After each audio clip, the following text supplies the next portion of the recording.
Good morning, good afternoon, good evening to you, wherever you are in the world. I am Tigress Osborne. I'm the Executive Director of NAAFA, the National Association to Advance Fat Acceptance. Welcome to the NAAFA webinar series. I'm super excited to talk with our guest today. Poet Yesika Salgado is here with us today, and I'm going to introduce you to Yesika in just a moment. Before we get started with our talk with her, I would also like to introduce you to our friends from Pro Bono ASL who are here to provide accessibility.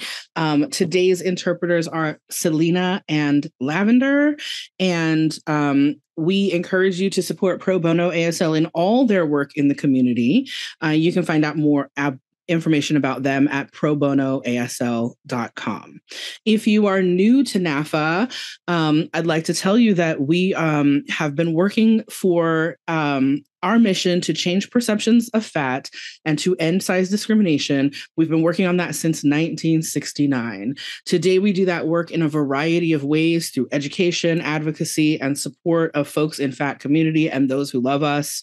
One of our primary projects right now is the Campaign for Size Freedom, which seeks to uplift the conversation about why we need more civil rights protections against anti-fatness. You can learn more about all of our work and about the Campaign for Size Freedom at NAAFA.org, NAAFA.org. And under that Size Freedom button, you will be able to sign our petition to let your representatives know that you are in support of passing more laws to prevent and protect against height and weight discrimination. We do this work and all of the work that we do for fat community through the generous support of folks like you. So if you'd like to support our work, you can do that at naafa.org/give. You can give to us via the Meta platforms, Instagram and Facebook. You can give to us via PayPal. There are lots of different ways to do it if you want to support our work. That helps us compensate our very special guests on our virtual events for their time. It helps us compensate our interpreters, our hardworking video editors, and but most of the folks who work at NAAFA are actually volunteers. So when you give to us, you are helping us hire more folks in fat community, compensate more people for their labor, and invest in the important work that we do. Thank you to all of you who already do that. We appreciate it. In terms of virtual events, we've got lots of fun virtual events coming up this fall, but we are finalizing the details on a few of the upcoming ones. So I can tell you that we will have some that are just for fun and some that are for education, but we will continue to offer lots of virtual programming because we know that that is so much more accessible to some people in our community than in-person events. So even as we begin to think about what in-person events we may do as an organization, we have committed to continuing this virtual event program, and we are so happy to see you in these interwebs spaces. Thank you for being with us. So that's enough announcements from me. If you have other questions about NAAFA, you are welcome to ask those in the chat if you're here with us live, or if you're watching this later on YouTube, just reach out to us through the contact form on our website.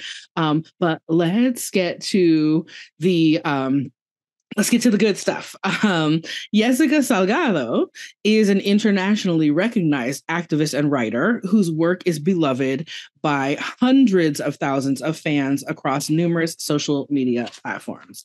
In this edition of today's series, Yesika and I are going to talk about her work, family, identity, culture, lots of that stuff. She is a leading voice in poetry, both in the performance and social media spaces, and she's garnered a large online following, like I said, across many, many platforms, and she uses that space to forward her determination to make poetry accessible to everyone in everyday scenarios. She is the co-founder of Chingona Fire. I want to talk to you about the word Chingona, Yesika. She's the co-founder of Chingona Fire, a poetry collective that curates and hosts poetry-based events in Los Angeles, serving women and non-binary folks of color. She is also a longtime production staff member of the Poetry Lounge, the country's largest running weekly poetry venue. She is a two-time National Poetry Slam finalist, Long Beach Slam champion, and recipient of the 2020 International Latino Book Award in Poetry. Her work has been taught in the curricula of the most prestigious universities in the nation and continues to gain traction as a staple of modern poetry taught in schools. Yesika's work has been celebrated and featured in the New York Times, LA Times, Teen Vogue, Univision, HBO, CNN, and more. She's successfully partnered and created with Planned Parenthood, Voto Latino, California Latinas for Reproductive Justice, Carson, LA County Public Library, and countless community centers and organizations in California, and I imagine in lots and lots of other places. Yesika is internationally recognized, and she is the writer of columns for Suelta, the columns Suelta for Remezcla and Relaciones for R29 Somos. Yesika is the author of the bestsellers Corazón, Tesoro, and Hermosa, published with Not a Cult Media. Ladies and gentlemen and friends of all gens, please welcome Yesika Salgado to the NAAFA webinar series. Good morning, Yesika. Morning, and you got the long bio. I got a long bio, but you got a lot of accomplishments. There are lots of things for us to talk about.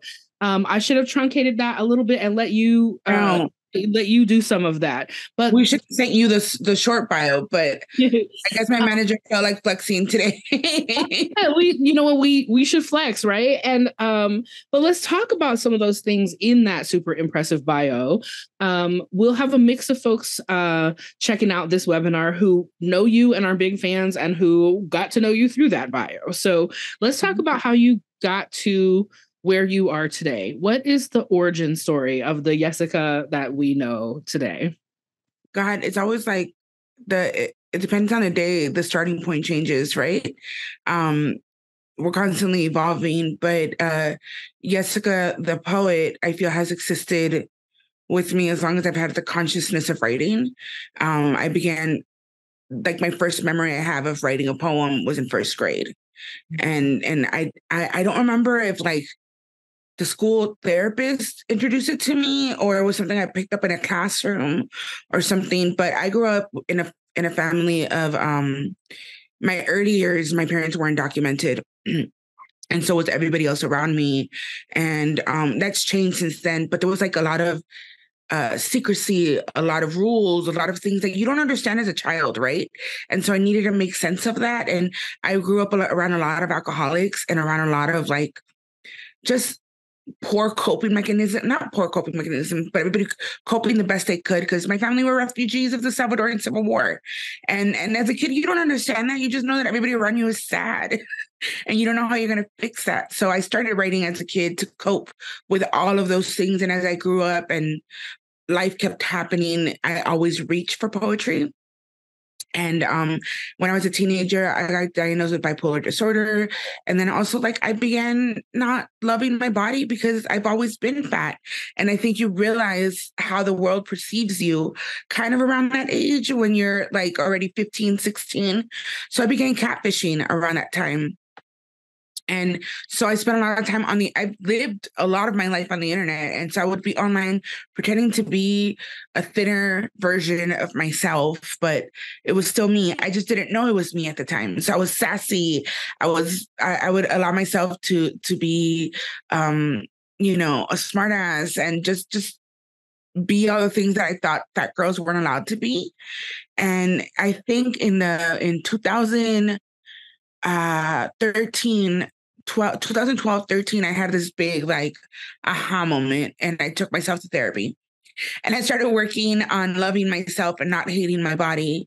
And around that time I was already online sharing stuff and it just kind of changed where my relationship with my body and the world around me was included in the content that I was sharing.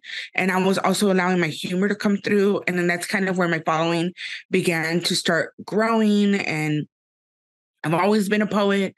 I've been at open mics. I've been parts of community, but I was able to start building community online. And then in 2016, everything just busted open.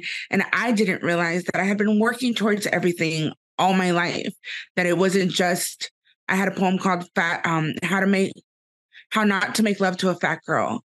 And it was like my first poem about being a fat woman where I wasn't like crying through the poem, where I wasn't like, I hate myself, but I don't want to. It was like, I love myself and I invite you to love my fatness too. Mm. And that poem went viral in 2015. And that's how many people found me through that. And it's just been growing, and I've diversified what I do online, and I don't only exist as a poet on there anymore. I do a lot of commentary on like parasocial relationships and also like dating as a fat woman online, about being a fat woman on the internet, about fat inclusivity, and all of these things. Language that I only learned from following Black fat women on Tumblr. Tumblr taught so much during those days, and that's kind of how I got shaped into the Yesika that many folks know now. Tumblr, we should do an episode about sort of the fat liberation giants of Tumblr, because there are so many people like that is how they, that is how they discovered like fat liberation concepts. And I talk a lot about how like when we say body positivity, that term's been around for a long time and has been being used by fat liberationists since the 90s. But we're usually talking, when we say that, about the movement that grew out of that sort of Tumblr and early Instagram, kind of embracing of fat lib and queer politics and disability justice. So is there, I don't want to put pressure on you, but is there anybody from those early Tumblr that sort of the Tumblr movement that you want to shout out? Yeah, I mean, Simone Mariposa is a big person that I started following then. We're friends now, so that's really, really cool.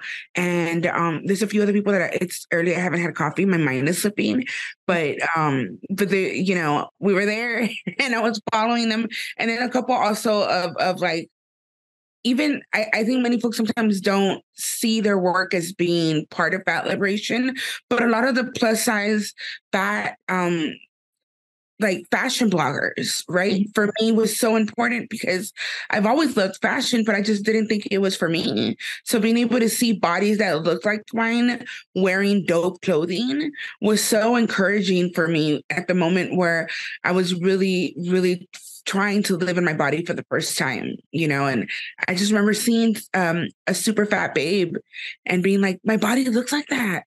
Mm-hmm. That's what I look like. And it was so mind-blowing for me that like I wasn't a mutant and that somebody else looked like me. Maybe we weren't the same skin color, but we looked physically very, very similar. And it was like really, really sweet to see everybody pouring love into that person and then being like, oh, well, I look the same, so they would do that to me.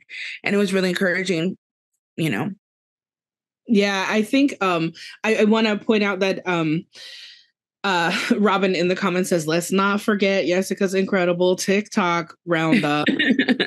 So you've been, pardon me, you've been all the way from Tumblr to TikTok. What is it like being a fat woman? And especially, do you use the term super fat, or do you Yes, what I do? What is it like being a super fat woman on the internet? Oh, it's a roller coaster, right? I'm brave. I'm brave every day. I'm so brave for just being in my body, right? And so that's really wild to have people feel that I'm doing something extraordinary just by taking a picture. So that's really interesting.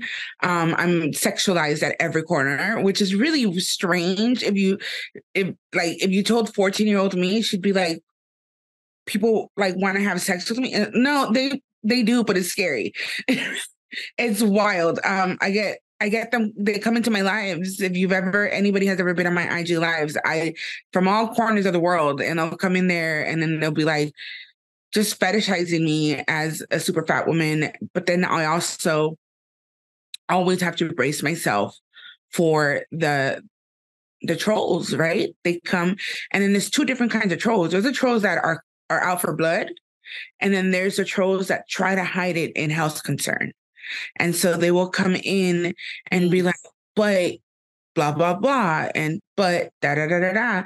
And I can deal with it. It just becomes a little bit disorienting when it comes from a femme person, woman or a femme, because I do so much of my work for women and femmes, with women and femmes. So when it comes from someone like that, it always stings. I'm not completely immune to that. If it's a masculine male person, I'm like, you're supposed to be doing that. This is this is what you're programmed for. But when it comes from those kinds of folks, it's really, really off-putting, and really, like, sometimes it could sit with me. But I've learned that it's never personal. They don't know me. And that it's part of the larger issue, right? And it's part of the work that I've taken on for myself when it comes to being a fat person on purpose, very public about my body and my journey with it at every step. And so I recently, in the last few years, I started calling myself disabled. I have been for a while, but it was also my own internalized fat phobia that if I tell people that I'm disabled, they won, right? Because they tell you, you're going to have this, you're going to have that. Da, da, da, da.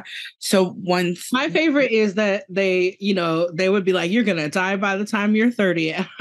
Like, boo, I'm already 40 something, right? Now I'm going to 29, right? So, like, yeah, clearly I'm not.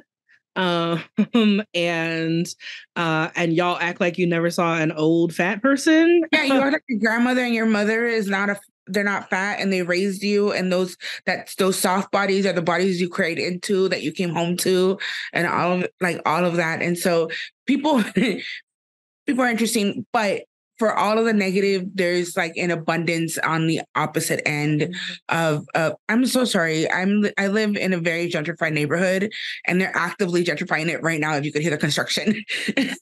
And so okay, just in case it gets louder, they're building something. In LA, they're always building something. But yeah, it's really like there's an abundance of love all the time. And then there's always, last year I went to speak at a college in Illinois, and it was really touching that an 18-year-old student came up to me afterwards when I was signing books, and she said, I want to be like you.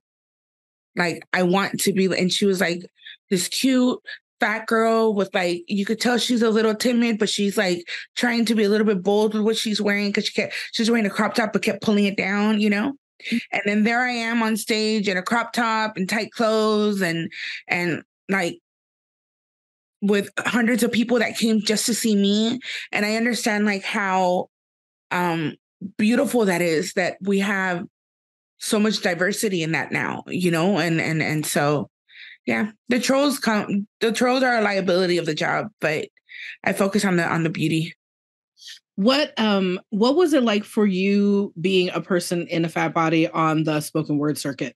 Let's talk about your life as a performer poet. Yeah, that was interesting. When I first began getting on stages, I was trying to hide my fatness and like big flowy clothing. So I was always wearing like big cardigans and scarves. I don't know what I thought the scarves were doing for me, but I think I was trying to hide like my double chin. Yeah, like look at the scarf and don't look at me, whatever. Until like a cousin of mine, but my cousin's wife told me something, and some people receive it as mean, but I received it as like, it was one of the most beautiful things someone said to me. She goes, Yesika, no matter what you put on, you're fat. So wear what you want. And I was just like, wait a minute, you're right. And the minute that I began wearing what I wanted and wearing stuff that made me feel beautiful and confident, my energy on stage changed. But there's the best way to wrap to explain what it is to be a fat woman in performing spaces. There's a person whom I love who runs a venue. And one time he was introducing me recently to something on stage for something. And he said something that I know he meant with love, but he said that the first time that he saw me walk on stage at the Poetry Lounge, he immediately stopped paying attention because he thought, well, because I'll have nothing. She has nothing that I'm going to want to hear. Dismiss me. Right. And then he said, I didn't think I was going to have anything in common with her. And then I began performing, and he had leaned in and was engaged. And I know what he was trying to say was like, she took me by surprise. But what I hear is that you saw my fatness Mm-hmm. and immediately you weren't interested, you know, and then also like, I love that I get to challenge what the perception of beauty is on stage. Mm-hmm. Right. Because I call myself beautiful in a lot of my poems and I have to share that on stage. And there was a while where afterwards I would have a thin white woman come up to me crying and I'd be like, why are they crying? Like, what does this have to do with anything? But then a friend of mine told me that self-hatred comes in many different bodies. And by me finding my freedom, it encourages people of all kinds of shapes and sizes to kind of reflect and look into that themselves, you know?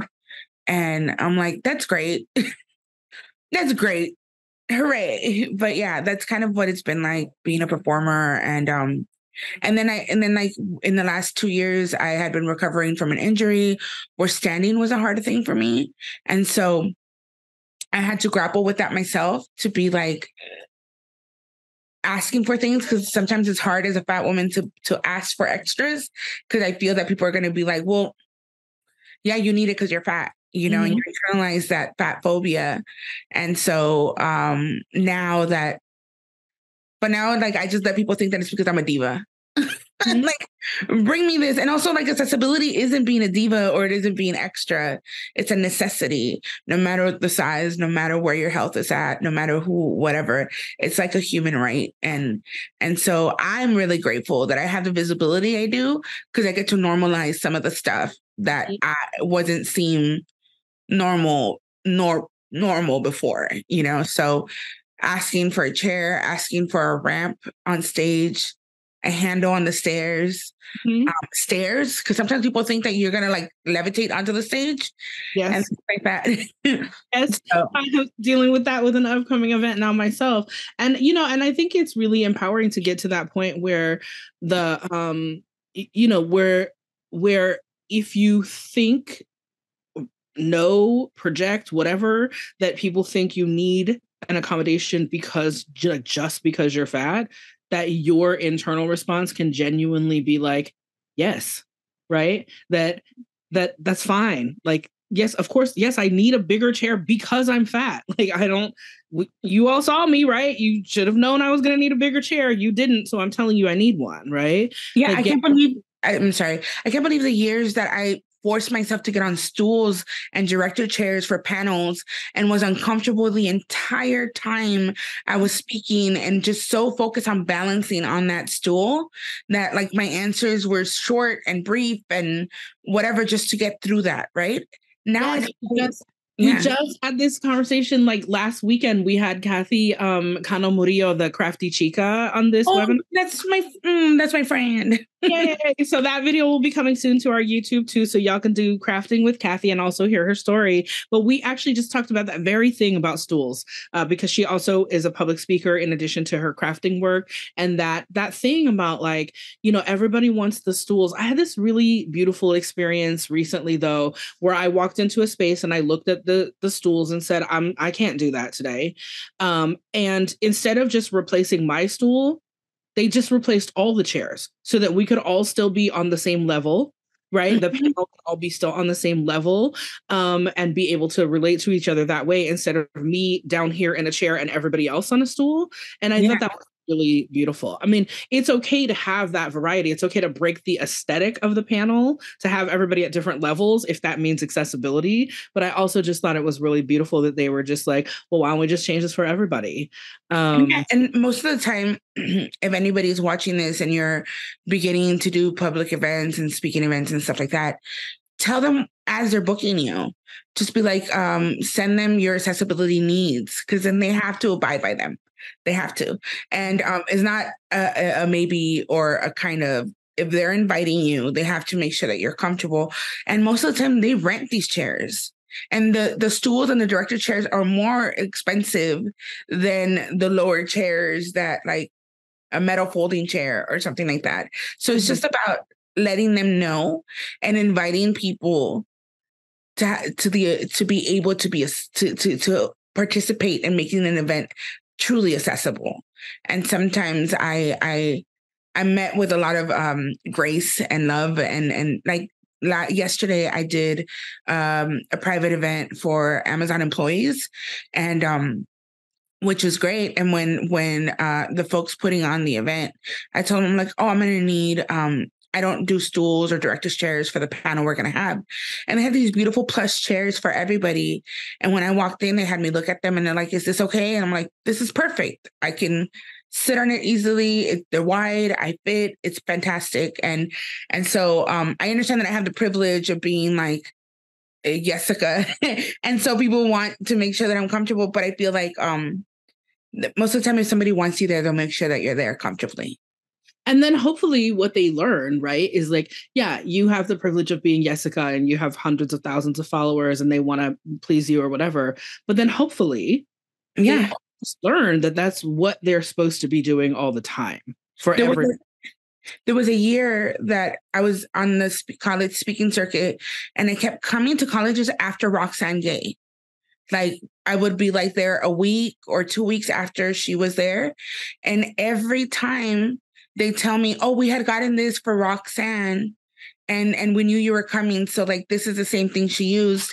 And I was just like, how poetic is that this larger, amazing fat Black woman, right, is out there asking for her own necessities, but in a way is making space for all of the other speakers behind her, right? Because now I don't even have to ask for it because they're automatically offering me. And then whatever accommodations they had to make for Roxane, they thought of, oh, Yesika might need the same. And I didn't even have, and this is at a time where I wasn't like that. I didn't have a manager. And so I was doing everything my own. So it was a little nerve-wracking sometimes to push back and ask for things. And I was so grateful that I got to visit like 3 or 4 campuses after Roxane. And if we ever meet, I'm going to thank her in person. Are you, so you're sharing your work and just showing up as yourself. Like visibility is activism, right? Like you're doing all these things with all these different kinds of audiences. You've mentioned college campuses, you've mentioned corporate spaces. We talked a little bit about the spoken word circuit, like and you've talked about the sort of how internalized ableism has shown up for you and how internalized anti-fatness has shown up for you. What about racism? Where does that fit into, like, where does being a woman of color in these spaces fit in? Well, right now we're in the middle of Latinx Heritage Month, right? Well, we're recording this in the middle of that.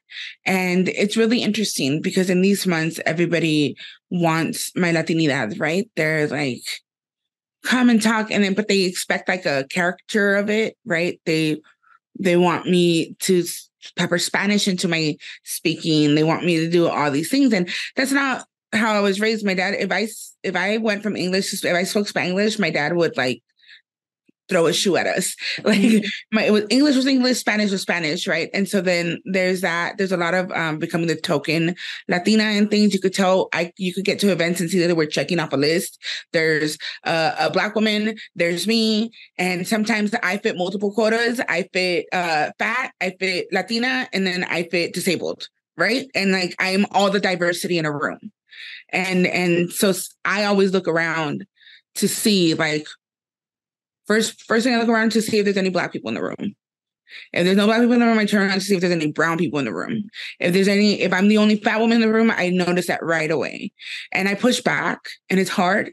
It's hard. It's so, so hard sometimes because advocating for yourself is already like takes so much effort, but advocating for people in general, you know, like to making it, or sometimes you yourself can let something slide, but you know that if you let it slide, it's going to affect the person that comes after you. I get a lot of pushback from like, I went to speak, I do a lot of college speakings, and I was speaking at a college, and then I did a few poems afterwards. The first question was it was a male student, and he white, and he's like, what's wrong with being American? And I had never said anything about America. My poems were about El Salvador and my parents being from El Salvador and my culture and my family. And so then I was like, there's nothing wrong with that, but there's something wrong with the fact that you thought that me celebrating my culture challenged yours. You know? Also, you're American? Yeah. I was born in LA. Like I've never had another address that wasn't in the United States, you know? And my parents are migrants and I grew up loving their home country and it's part of my who I am. But yeah, so I get a lot of that. I get a lot of people that think me challenging things. And then online, because I push back and call out and argue and challenge and all these things, whiteness, I get a lot of that. I've been doxxed by the white dudes from Reddit. They decided to go to Amazon and leave my books 1-star reviews. Got my number, got my address, found my Facebook, all of those things. And for me, those are hazards of my job. And I'll take that on the chin if it means the next, like, the young person coming up just trying to exist doesn't have to, you know. And I sometimes I have the stamina to fight back. I'm very sassy, so sometimes they find me on a day that I'm ready to fight. No, not you. Not me. I'd be like, "Oh, you found the right one," because we'll go at it. I just want to invite those of you who are with us live today to go ahead and start putting questions in the chat if you have questions for Yesika. But so Yesika, what I want to ask you while people are queuing up their questions is, especially for folks who haven't seen your work, you do work in English and Spanish. And what do you write in Spanish and then translate to English, or do you write in English or translate to Spanish, or do you just operate in both? Like, what's your process like as a bilingual poet? Yeah, I write predominantly in English just because I went to school. Like, school forces that out of you sometimes, you know. Especially, I was in elementary school in the 80s, early 90s. I'm dating myself, but yeah, it was at a time where like being bilingual wasn't like cool, you know? And so once I write predominantly in English, but there's some feelings that just come into you in Spanish and are asking to be written in Spanish. Like the first poetry that I truly know were Spanish love songs, you know, was Juan Gabriel, Los Bukis, you know, John Sebastian, like the music that my parents played was the first lines of poetry that I heard. And like, we're listening to Jose, like knowing how words can gut you, you know? And so sometimes some feelings are too strong for English and they got to come out in Spanish. And, yeah. And then when I write bilingual, it's always a decision to turn something to be bilingual. I have a poem that's every other line switches languages and it's like on purpose. It's very intentional. And yeah, when I started doing spoken word and a lot of slam, there wasn't that many Latina folks on the scene, right? Or that many of Latina folks celebrating their Latinidad, because it just wasn't the move much. Or like when they were, it was very political and it wasn't in a just everyday way. So it kind of became my superpower. And I remember one time I was at a slam and my coach, Shihan, when he was going to make the call of what poem he wanted me to do, he goes, "Go speak that Spanish shit." And I was just like, yeah, let me go bilingual on them. And now I feel like it's not as like unexpected. And I really appreciate that that's the world that we're moving in now. How did you move from spoken word to published poet? I think it was, it's always supposed to be both. Before I had my books, I would self-publish scenes, and I had been doing scenes since 2013. I've published 3, and scenes are just like booklets of poetry. We call it, in the poetry world, we call them chapbooks because they're like the size of a chapter.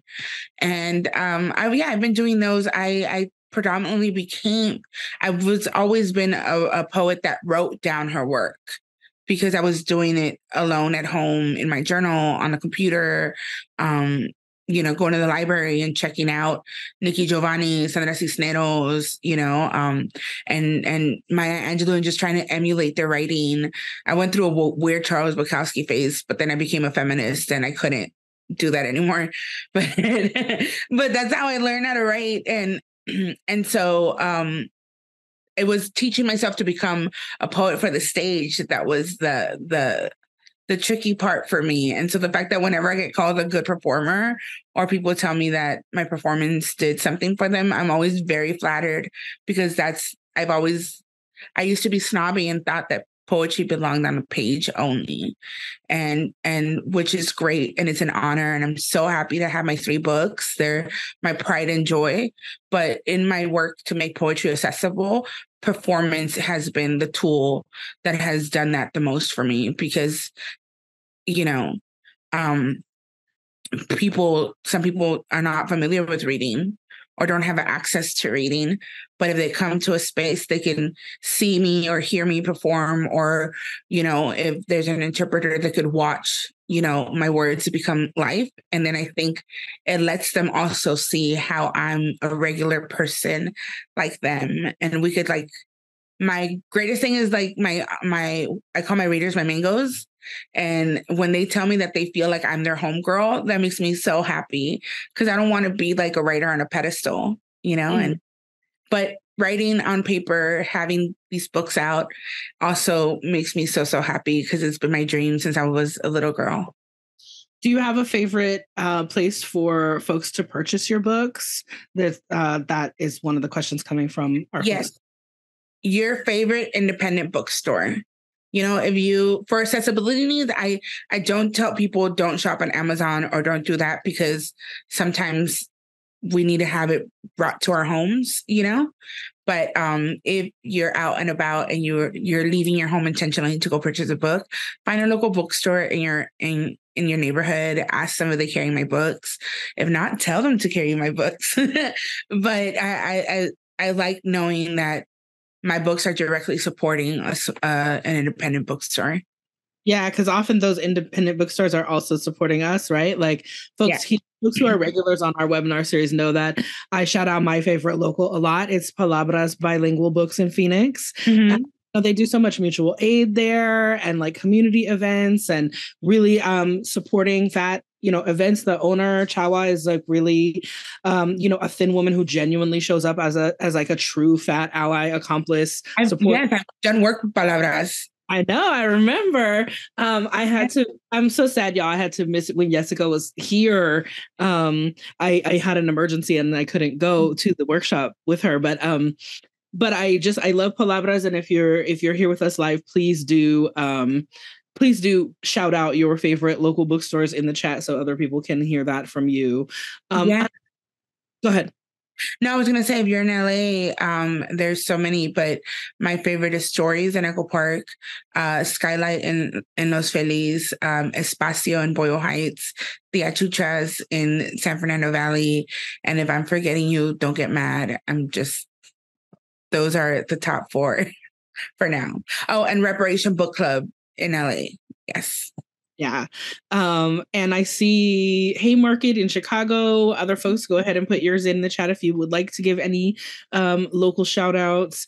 And we thank you, independent booksellers, for featuring folks like Yesika, and also all of you who did special displays last month for Fat Liberation Month. Thank you, local booksellers. So what are your, another question coming in from the chat, what are your hopes and dreams for the future seasons of your life? Career, hobbies, friends and family, etc. Dreams, hopes. I just want to be able to continue doing this work, and being able to kind of do this like Robin Hood kind of way that I've approached my career this whole way, where it's just like, when I work with universities, colleges, these larger entities, being able to get paid what someone like me should be getting paid, right? And that was a big thing too. As a fat woman, is demanding my worth and pay, but also being able to demand my worth and pay from the institutions that can afford that, so I could keep doing work with my community for lesser or for free or however that works,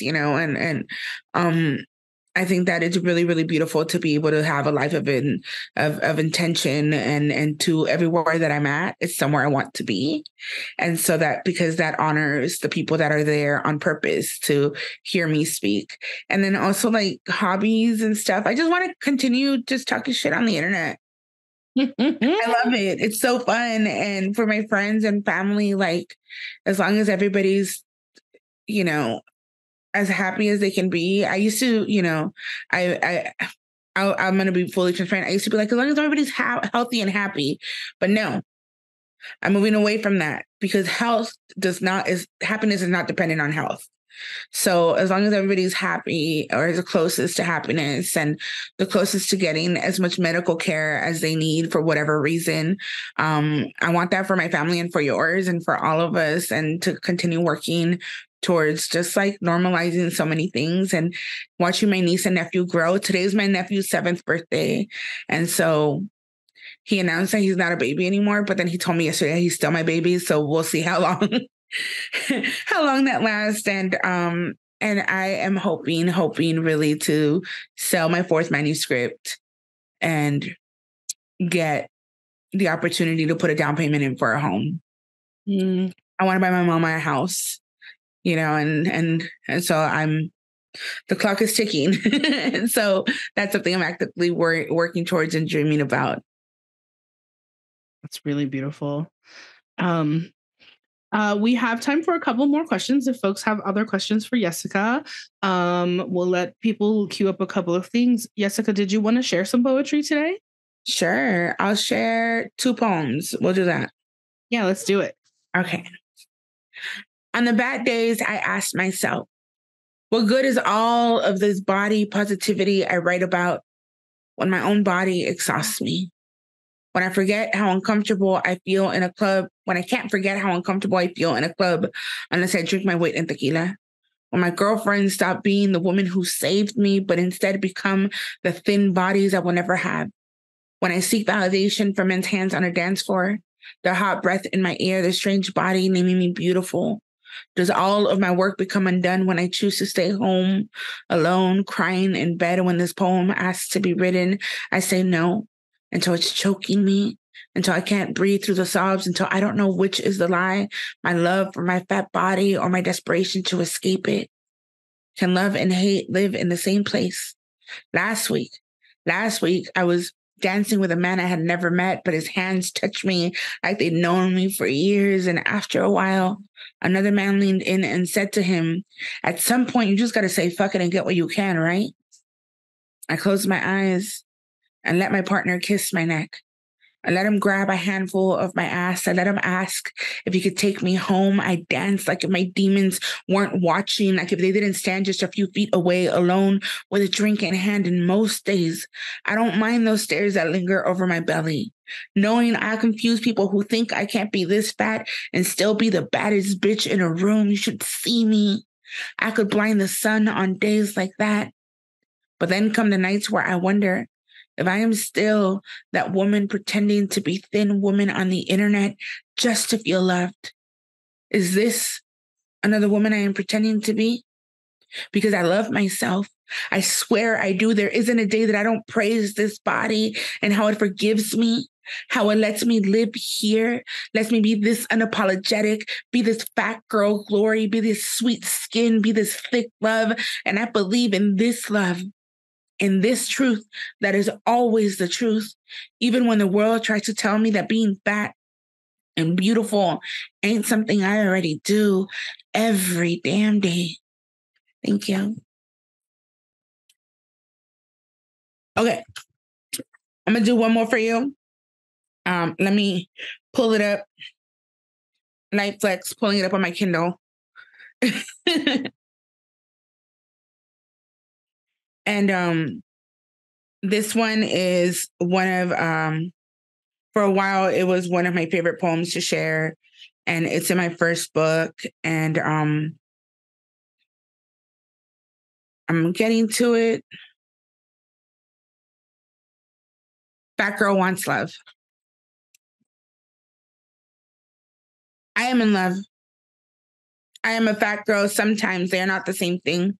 Sometimes they are. He tells me he loves me. He keeps me a secret. I love him. I am a fat girl. This is the same this time. He doesn't have a name. He has too many names. I am good at loving in dark places. See his mouth, see his bedroom, see the way I let his hand go when we walk in public. I love hungry. Remember the time I ate my heart out in a movie theater? I was alone. Remember the time I threw up all my fast food in a shopping mall bathroom? I was alone. Remember the time I shoved fingers down my throat? Remember I failed? Remember I wanted to die? Remember when he kissed another woman in front of me? How I wanted her body. How I looked at her body, how I wanted her to, wanted to wear her, squeeze into her. I am a fat girl. I am in love. There's a joke here. He calls and my body wants to answer. My uncles used to say they needed longer arms to hold me. They would laugh and I would too. I grew up thinking no one could hold me, but he did when no one was watching. It's okay. I don't watch myself all the time either. I am in love. I am hungry. This is synonymous. I wonder if my stomach and my heart live in the same place. I gain weight again. I cry during my lunch break at work. I eat ice cream on my way home. I haven't been touched in months. Someone rubs my back at an open mic and I feel the tears coming. I am a sad girl. I am a fat girl. I try and separate the two. I laugh a lot. I wear bright colors. Things that say, watch me, say, come here, say, wear me like a ribbon, like a feather in your hat, on your hat, something sweet on your lips. I want to believe it. I choose to believe it. I am in love. I forget with who. I say myself. And finally, it is true. Thank you. I am so delighted because I didn't want to ask Yesika for specific poems, and then the two poems that I had, like that I was like, I'm not going to ask her though. I'm not going to ask her. So I am delighted. Thank you so much for blessing us with your work. I don't see any other specific questions in the chat, but the question that we always end with is there something we didn't ask you about that you really wish we had asked you? That was a bunch of things to talk about, right? I want to talk about online dating for a little bit. Okay, let's do it. Oh, please. I mean, let me hear what you have to say about that, because I only have angry rants right now. Well, yeah, like I think, when I call myself an activist, it's always, I used to really shrink at the word because I used to think that an activist was somebody that was out marching and out like physically doing things, right? And I feel like that's like an ableist way to look at it, right? And I realize that a lot of the work that I do, I share, for those of you that are not familiar with my social media, especially my Instagram, which is my largest platform, but I am very irreverent with the concept of being like an influencer or a large, whatever you want to call it, right? But I post screenshots from my dating apps, and I haven't actively dated anybody from a dating apps for years. I was actually in a relationship for a big part of the last 10 years, but it was very on and off. But I've always had the dating apps because I think it's important for me to show people what men do when no one else is watching. Mm-hmm. And also, it's really important for other fat, specifically super fat people, to see that they're not the only ones experiencing this, and that no matter how much respectability you have or whatever it is, that you will still find people willing to sexualize you, to fetishize you, to think that you owe them XYZ just because they dare find you physically attractive. And so I'm always sharing the dating app stuff and my sassy comebacks and all of that. But sometimes it can, like, especially I've been single for like the last year. And so I couldn't look at it with like the humor that I used to anymore, because now I'm just like, this is my dating pool. Let me tell you, I tell people all the time, like I put all these apps on my phone, I go through them, I get mad, I take them all off. I do that, rinse and repeat, right? I tell people all the time, like, it's not just that the behaviors of these men make me want to leave the dating apps. They make me want to leave Earth. like sometimes it really is just like what you said, like, oh, this is how you act when you think nobody's watching, right?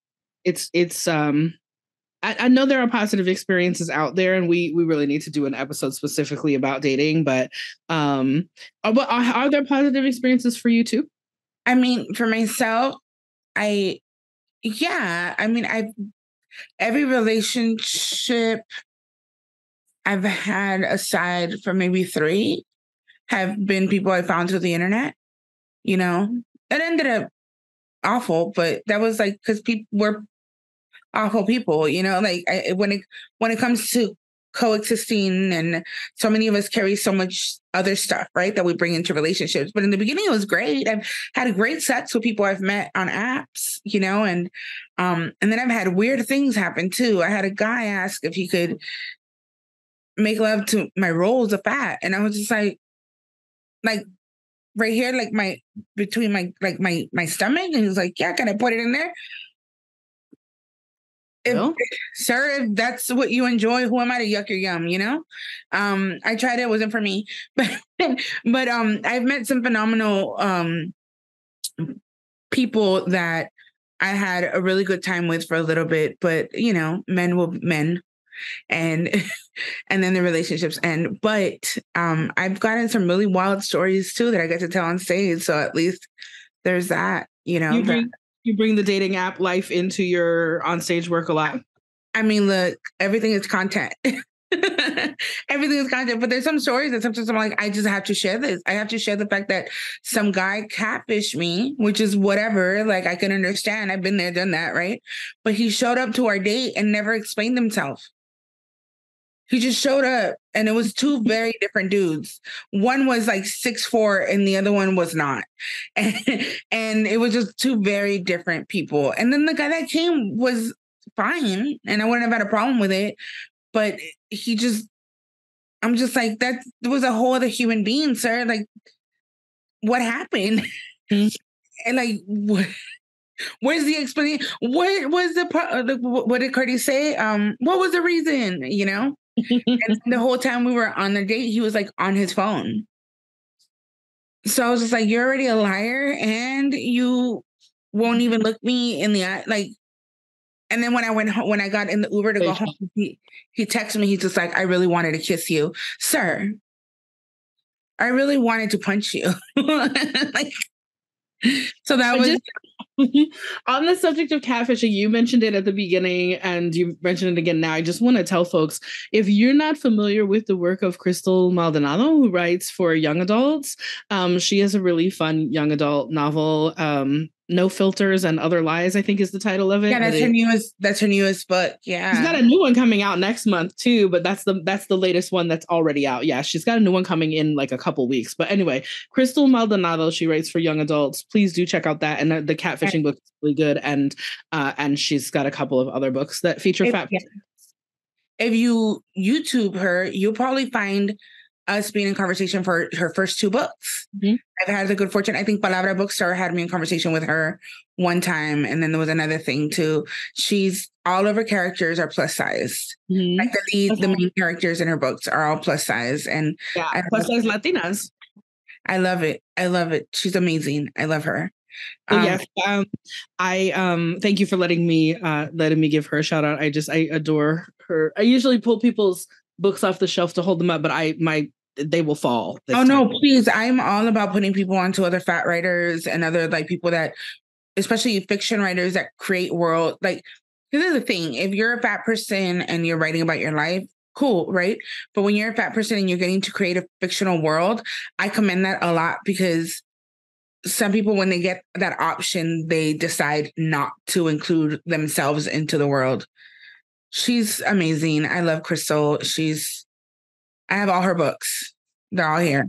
Isn't that interesting, the way that we, that we can do that as artists, about like create these whole worlds and not put ourselves in them because we haven't seen ourselves in them. So it's so beautiful and magical when artists do that, when artists learn to do that, or when it comes naturally to do that to them and for them to do that, and then we all get to share in it. So I'm so grateful, Yesika, for the ways that you have the ways that you started out doing that, the ways that you've learned to do it even more as you've grown. I've been following you on Instagram for a few years, so I've seen some of the growth myself, but it's just really exciting to get to learn more about your work and to have you share things with our audience. So thank you so much for being with us today. Any closing thoughts? Yes, I just one of the things that I get the most on that I used to get the most, and it's become less frequent, and it makes me really happy, was I used to get specifically women or femmes, because we get the biggest brunt of fatness, like hatred, right? Of fat phobia. I used to get messages about like, where it'd be like, I used to hate what you did. I used to get really frustrated. I unfollowed you because it was so uncomfortable for me. And now I've done the work and I come back and I'm so grateful for you. And that is the biggest thing that anybody can tell me, because I get it. When I went on Tumblr and I started following all these other bodies, I would cringe and I would like shrink at it. And I was just like, why do I feel so icky about watching people that look like me? And so then I filled my timeline with more of it, and to where the point where like I seen a body that wasn't like mine became the abnormal thing and not the constant, right?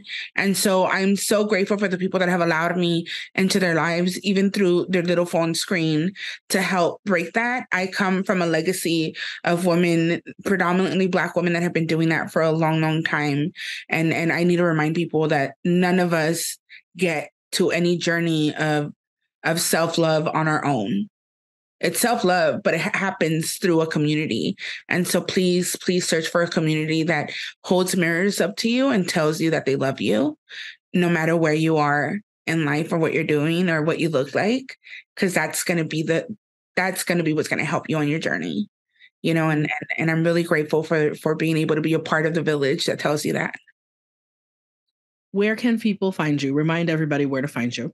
Yes, you can find me on Instagram, on formerly Twitter. I refuse to call it its new name, but on formerly Twitter and on Threads under Yesika Star, Yesika Starr. That used to be my catfish name, and I kept it. Yesika is my actual name, but Star, I don't know where that came from, but it sounded cool when I was pretending to be somebody else. Yesika Star everywhere on social media, or YesikaSalgado.com, my website. And my books can be purchased anywhere books are sold. Thank you for being with us today, Yesika. Thank you, Lavender and Selena from Pro Bono ASL, for interpreting for us today. And thank you to all of you who joined us today for the NAAFA webinar series. We will be back in October with a couple of really exciting panels and some other fun virtual events throughout the rest of the year. And once again, if you want to support this work, you can do that at NAAFA.org. Just click the give button. While you're there, check out some of the other things that we are doing. Take care, everyone. We'll see you next time. Thank you for having me.